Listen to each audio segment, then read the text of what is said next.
Assalamualaikum warahmatullahi wabarakatuh. Salam sejahtera semuanya.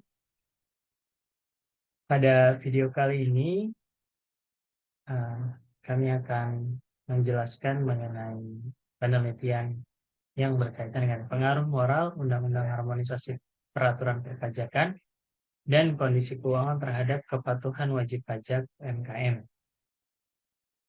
Pada penjelasan video kali ini akan dipresentasikan oleh Nur Alfi Syahrina, mahasiswa Satu Akuntansi, yang akan menganalisis bagaimana pengaruh moral Undang-Undang Harmonisasi Peraturan Perpajakan dan Kondisi Keuangan terhadap kepatuhan wajib pajak UMKM.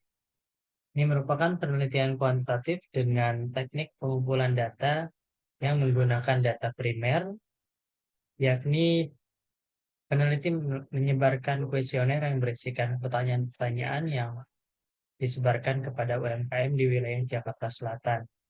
Kemudian dengan menggunakan teknik analisis data berupa analisis deskriptif dan analisis regresi linear berganda, dari sampel yang digunakan ini sejumlah 100 sampel dengan metode purposive sampling. Dari hasil penelitiannya menunjukkan bahwa moral berpengaruh positif dan signifikan terhadap kepatuhan wajib pajak. Kemudian dari Undang-Undang Harmonisasi Peraturan Perpajakan juga berpengaruh positif terhadap kepatuhan wajib pajak UMKM serta tingkat kepatuhan wajib pajak berpengaruh negatif karena berpengaruh negatif ya terhadap kondisi keuangan, berpengaruh negatif terhadap kepatuhan wajib pajak UMKM. Penelitian ini akan dijelaskan lebih lanjut berarti saya persilakan kepada orang.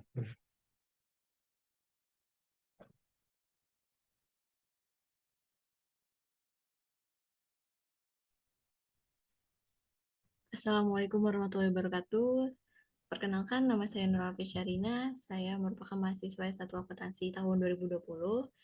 Pada kesempatan kali ini, saya akan mempresentasikan sidang skripsi saya yang berjudul Pengaruh Moral Undang-Undang Harmonisasi Peraturan Perpajakan dan Kondisi Keuangan terhadap Kepatuhan Wajib Pajak UMKM.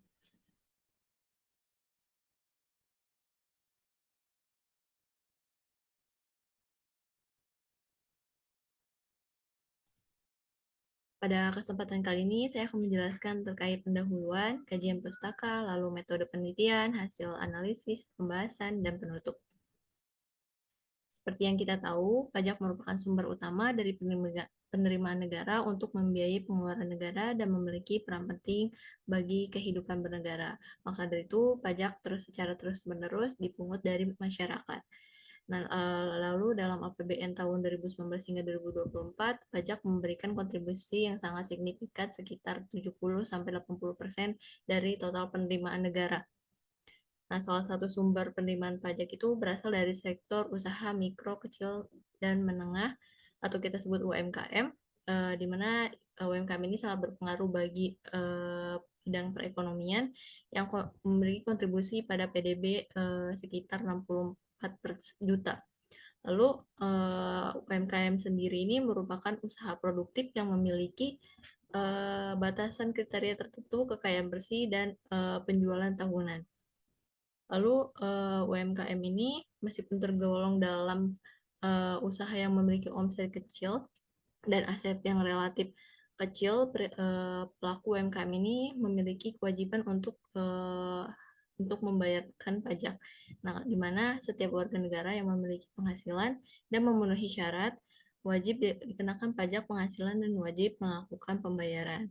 Nah, seperti yang tercantum dalam pajak UMKM tahun 2023, di mana PPh Pasal 4 Ayat 2 dan Nomor 23 tahun 2018. Nah, pada kenyataannya, kontribusi pajak UMKM ini tidak sebanding dalam pendapat negara masih tergolong cukup rendah. Nah, tidak sejalan dengan meningkatnya jumlah UMKM yang saya paparkan pada tabel sebelah kanan merupakan salah satu studi kasus dari kantor pelayanan pajak pertama di wilayah Kebayoran Lama, di mana pada tahun 2019 hingga 2024 jumlah total wajib pajak terus meningkat.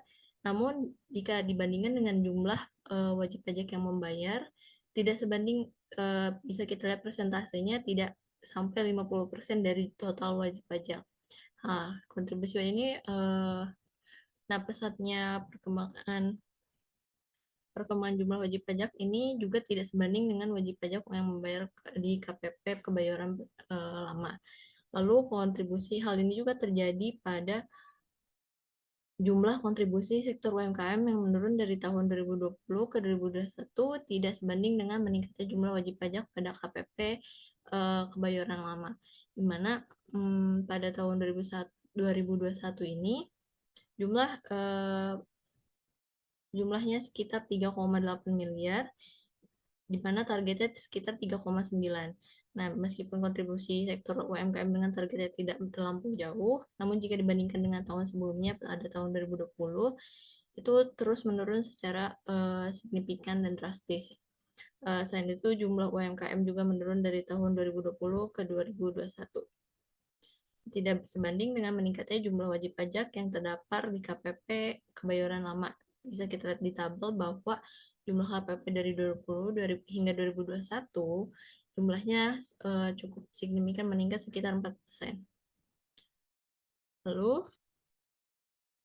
maka dari itu rendahnya kontribusi sektor UMKM dalam penerimaan pajak ini yang tidak sebanding dengan meningkatnya jumlah wajib pajak merupakan suatu indikasi bahwa kepatuhan wajib pajak UMKM masih tergolong rendah. Maka dari itu diperlukannya identifikasi faktor apa saja yang mempengaruhi untuk meningkatkan kepatuhan wajib pajak UMKM. Tentu ada tujuan dari penelitian ini, yaitu menganalisis pengaruh moral Undang-Undang Harmonisasi Peraturan Perpajakan dan kondisi keuangan terhadap kepatuhan wajib pajak UMKM. Selanjutnya, ada pun manfaat. Penelitian ini diharapkan memberikan pengetahuan mengenai mengenai pajak dan meningkatkan kesadaran bagi wajib pajak dalam membayar pajak, lalu memberikan evaluasi, dan sebagai salah satu pertimbangan pengambilan keputusan bagi pemerintah, memberikan pemahaman dan pengetahuan serta dijadikan referensi bagi para penulis lainnya yang ingin mempelajari materi pelajaran yang serupa. Selanjutnya ada pun teori of land behavior. Teori ini digunakan dalam penelitian ini didasarkan pada perilaku seseorang dalam lingkungan masyarakat yang dapat dipengaruhi oleh faktor tertentu. Perilaku yang dihasilkan dipengaruhi oleh 3 komponen, yaitu pertama behavior beliefs, normative beliefs, dan control beliefs. Selanjutnya ada pun teori atribusi, di mana teori ini menjelaskan suatu perilaku seseorang yang dipengaruhi oleh faktor internal maupun eksternal. Faktor internal ini faktor yang bersumber dalam diri seseorang, terkait dengan kondisi psikologisnya atau yang menyebabkan seseorang untuk melakukan suatu tindakan. Sedangkan faktor eksternal itu faktor yang bersumber dari luar kondisi seseorang. Selanjutnya, ada pun kepatuhan wajib pajak, di mana kepatuhan wajib pajak merupakan perilaku yang dilakukan wajib pajak pribadi atau badan dalam memenuhi kewajiban dan melaksanakan hak perpajakannya. Selanjutnya, dalam adapun kriteria wajib pajak yang patuh dalam PMK nomor 192 tahun 2008, di mana wajib pajak yang tepat waktu dalam menyampaikan surat pemberitahuan, tidak mempunyai tunggakan, lalu laporan keuangan diaudit oleh lembaga keuangan ataupun akuntan publik, lalu tidak pernah dipidana karena melakukan tindak pidana dalam perpajakan. Selanjutnya ada pun moral, di mana moral ini merupakan bentuk karakter yang menentukan sikap seseorang dalam berperilaku sehingga dapat mempengaruhi tingkat kepatuhan individu terhadap peraturan perundang-undangan. Moral ini sehingga moral ini dapat dikatakan suatu sikap positif di mana memotivasi wajib pajak yang secara sukarela mematuhi undang-undang dan peraturan perpajakan. Selanjutnya ada pun Undang-Undang Harmonisasi Peraturan Perpajakan, di mana undang-undang ini disahkan pada 29 Oktober 2021 yang oleh Presiden Republik Indonesia yang sebelumnya sudah disahkan oleh DPR RI, di mana dan menjadi Undang-Undang Nomor 7 Tahun 2021 yang berlaku pada April 2022. Undang-undang Undang-Undang Harmonisasi Peraturan Perpajakan bertujuan untuk mewujudkan sistem dan meningkatkan pertumbuhan ekonomi dan meningkatkan pendapatan negara. Nah, pada penelitian ini saya menggunakan persepsi wajib pajak pada Undang-Undang Harmonisasi, di mana merupakan proses di mana wajib pajak mengorganisasi, menginterpretasi, dan mengelola peraturan perpajakan. Selanjutnya, ada pun kondisi keuangan, di mana kondisi keuangan adalah merupakan kemampuan seseorang dalam hal keuangan untuk memenuhi segala kebutuhannya.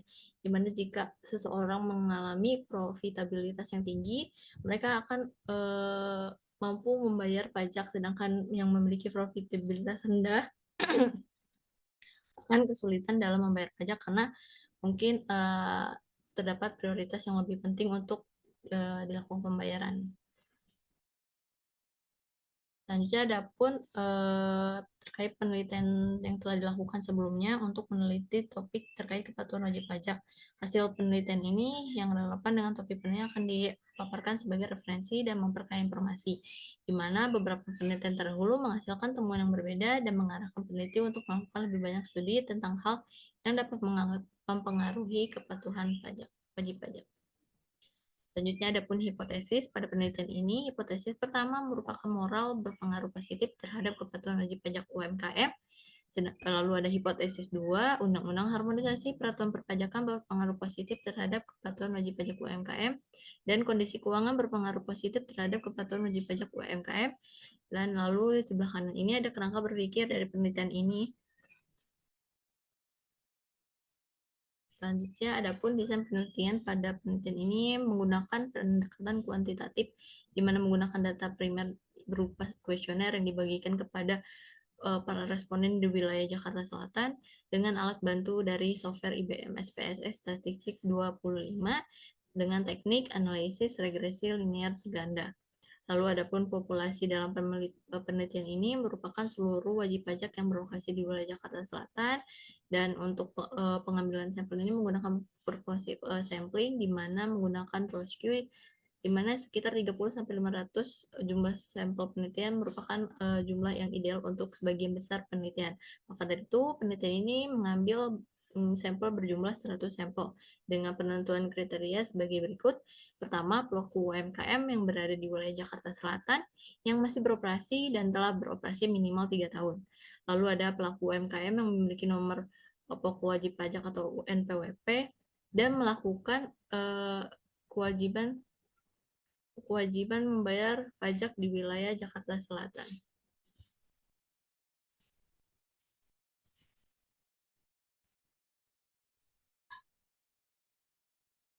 Selanjutnya, ada pun indikator yang digunakan dalam penelitian ini, di mana kepatuhan wajib pajak menggunakan indikator kepatuhan formal dan kepatuhan material, di mana kepatuhan pajak ini merupakan perilaku wajib pajak yang memenuhi kewajiban perpajakannya dalam membayar pajak sesuai dengan peraturan yang berlaku. Selanjutnya ada pun moral, di mana moral sikap seseorang yang terkait rasa bersalah dan etika dalam membayar pajak dengan indikator etika uang atau melanggar etika, spiritualis, dan perasaan bersalah. Lalu ada Undang-Undang Harmonisasi Peraturan Perpajakan, di mana suatu bentuk wajib pajak yang mengetahui dan memahami terkait perundang-undangan dan tata cara perpajakan, serta menerapkannya untuk melakukan perpajakan sebagaimana mestinya. Indikator yang digunakan yaitu terkait pengetahuan, kemampuan wajib pajak secara teknis, dan sanksi. Selanjutnya ada pun variabel kondisi keuangan, di mana kondisi keuangannya kemampuan keuangan wajib pajak untuk memenuhi segala kebutuhan baik primer, sekunder, maupun tersier, yang dapat dikatakan bahwa kondisi individu ini sangat baik. Indikator yang digunakan adalah kepuasan terhadap tingkat penghasilan dan kepuasan terhadap kondisi keuangan. Selanjutnya ada pun hasil analisis yang telah dilakukan oleh saya, di mana menggunakan 100 responden jumlah sampel dan menggunakan 20 instrumen yang diberikan melalui kuesioner dengan cara terjun langsung ke lapangan. Lalu ada pun hasil analisis statistik deskriptif, di mana bagian dari statistik yang bertujuan untuk menganalisis dan menggambarkan suatu data dengan mendeskripsikan dan menggambarkan dengan melihat mean, nilai tengah, standar deviasi, minimum, dan maksimum. Bisa dilihat pada tabel berikut. Selanjutnya ada pun uji validitas, di mana untuk uji validitas ini berguna untuk mengevaluasi kekuatan kuesioner yang bersangkutan, di mana pada tabel yang dapat diamati bahwa masing-masing atribusi dalam pernyataan variabel menunjukkan koefisien korelasi positif karena melebihi nilai R yang tercatat, yaitu 0,195. Hal ini menunjukkan bahwa item kuesioner yang digunakan dinyatakan dapat diandalkan atau valid dan sesuai dengan kriteria pengujian dan interpretasi statistik. Selanjutnya ada pun uji reliabilitas, di mana uji ini digunakan untuk mengevaluasi konsistensi dan stabilitas instrumen sehingga berfungsi sebagai indikator variabel yang terkait. Pada tabel dapat diamati bahwa koefisien Cronbach alpha untuk semua variabel yang diukur berada di atas 0,60. Penelitian ini menemukan bahwa instrumen kuesioner yang digunakan untuk mengkarakterisasi variabel moral, undang-undang harmonisasi peraturan perpajakan, dan kondisi keuangan terhadap kepatuhan wajib pajak UMKM menunjukkan kinerja yang dapat dipercaya dan dapat diandalkan sebagai indikator efektif dari variabel tersebut. Selanjutnya ada pun uji normalitas, di mana untuk memastikan normalitas atau ketiadaan dari distribusi nilai yang diperoleh dari data kuesioner. Bisa dilihat di tabel berikut bahwa hasil uji normalitas menunjukkan signifikansi di mana sekitar 0,144 jika dibandingkan dengan besarnya alfa, yaitu maka lebih besar nilai signifikansi. Hal ini menunjukkan bahwa data terdistribusikan secara normal. Selanjutnya ada uji heteroskedastisitas, di mana berguna untuk menilai model regresi menunjukkan perbedaan yang tidak seragam dan ketidaksetaraan nilai residu di berbagai pengamatan. Bisa dilihat pada tabel, uji hasil nilai signifikan pada setiap variabel dapat diketahui dengan menggunakan tabel di atas bahwa moral sebesar 0,463, lalu adapun X2 yaitu UUHPP sebesar 0,079, dan X3 yaitu kondisi keuangan sebesar 0,998. Hal ini menunjukkan bahwa nilai signifikansi dari ketiga variabel memiliki nilai lebih dari 0,05 dan tidak ada heteroskedastisitas untuk semua variabel independen dalam penelitian. Selanjutnya ada pun multikolineritas, di mana hasil ini menunjukkan bahwa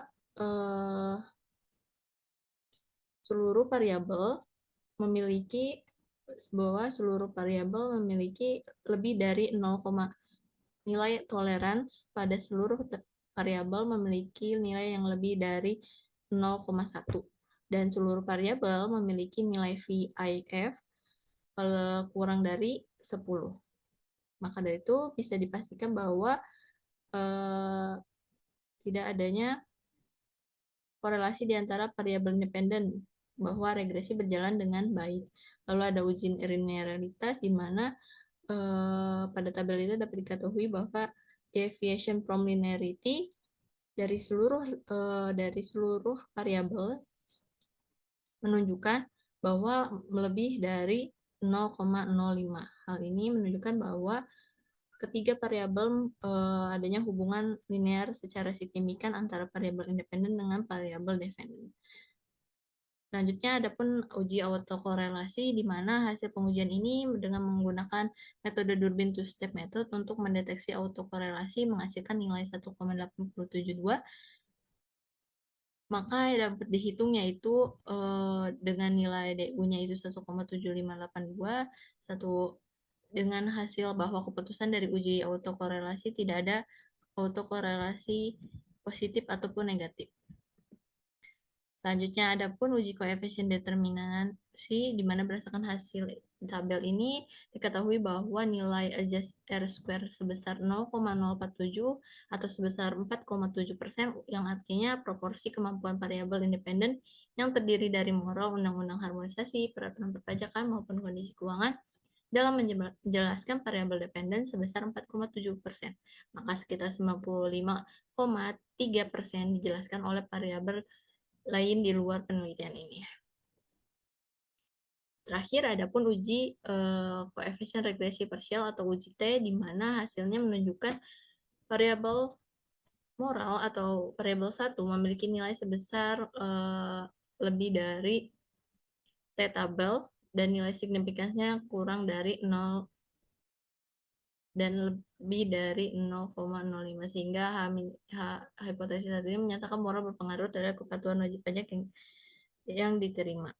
Lalu ada pun variabel kedua memiliki nilai sebesar lebih dari T-tabel dan nilainya lebih kurang dari 0,5 sehingga duanya ini menyatakan bahwa Undang-Undang Harmonisasi Peraturan Perpajakan berpengaruh terhadap kepatuhan wajib pajak UMKM diterima. Adapun variabel ketiga memiliki nilai sebesar minus 1,191 lebih kecil dari T-tabel, maka dan signifikansinya lebih dari 0,05 sehingga hipotesis ini ditolak karena tidak memenuhi kriteria. Selanjutnya ada pun pembahasan terkait pengaruh moral terhadap kepatuhan wajib pajak UMKM, di mana hipotesis 1 dalam penelitian ini diterima sehingga moral berpengaruh positif terhadap kepatuhan wajib pajak UMKM. Lalu menunjukkan angka positif, artinya semakin tinggi nilai moral diri wajib pajak, maka semakin besar pula kepatuhan untuk melakukan pemenuhan kewajiban perpajakan. Sejalan dengan teori atribusi yang dijelaskan pada bab 2, di mana moral merupakan faktor internal, faktor yang bersumber dari diri seseorang, atau biasanya dari kondisi psikolog. Lalu pernyataan ini sejalan dengan penelitian Kusuma Dewi dan Giarini pada tahun 2022. Selanjutnya ada pun pengaruh Undang-Undang Harmonisasi Peraturan Perpajakan terhadap kepatuhan wajib pajak UMKM, di mana hipotesis diterima sehingga berpengaruh positif terhadap kepatuhan wajib pajak dan angkanya memiliki angka yang positif. Lalu semakin tinggi persepsi undang-undang pada diri wajib pajak, maka semakin tinggi pula kepatuhan wajib pajak. Pernyataan ini sejalan dengan penelitian Suyanto dan kawan-kawan, Hutapea dan kawan-kawan, dan Saputra dan kawan-kawan pada tahun 2019. Dan terakhir ada pengaruh kondisi keuangan terhadap kepatuhan wajib pajak UMKM, di mana hipotesis ketiga ini ditolak, sehingga kondisi keuangan berpengaruh negatif terhadap kepatuhan wajib pajak UMKM. Angka yang didapatkan ini angka negatif, maka semakin baik kondisi keuangan pada diri wajib pajak tidak akan mempengaruhi tingkat kepatuhan untuk melakukan pemenuhan kewajiban perpajakan. Dan dapat disimpulkan, semakin tinggi kondisi keuangan wajib pajak tidak menjadi faktor internal yang dapat membentuk aspek perilaku individu untuk melakukan kewajiban dalam kepatuhan menjalankan perpajakan, tetapi dapat terbentuk akibat dari situasi seseorang terhadap lingkungan sosialnya. Pernyataan ini sejalan dengan penelitian Risna pada tahun 2022. Dan terakhir ada kesimpulan di mana moral berpengaruh positif terhadap kepatuhan wajib pajak UMKM, UU HPP berpengaruh positif terhadap kepatuhan wajib pajak UMKM, dan kondisi keuangan berpengaruh negatif terhadap kepatuhan wajib pajak UMKM. Sarannya bagi peneliti yang akan datang sebaiknya melakukan penelitian dengan menambah variabel yang dapat memperkuat pengaruh kepatuhan wajib pajak dan dapat menambah data pendukung lainnya baik berupa data primer maupun data sekunder. Sekian dari saya, kurang lebihnya mohon maaf. Terima kasih. Wassalamualaikum warahmatullahi wabarakatuh.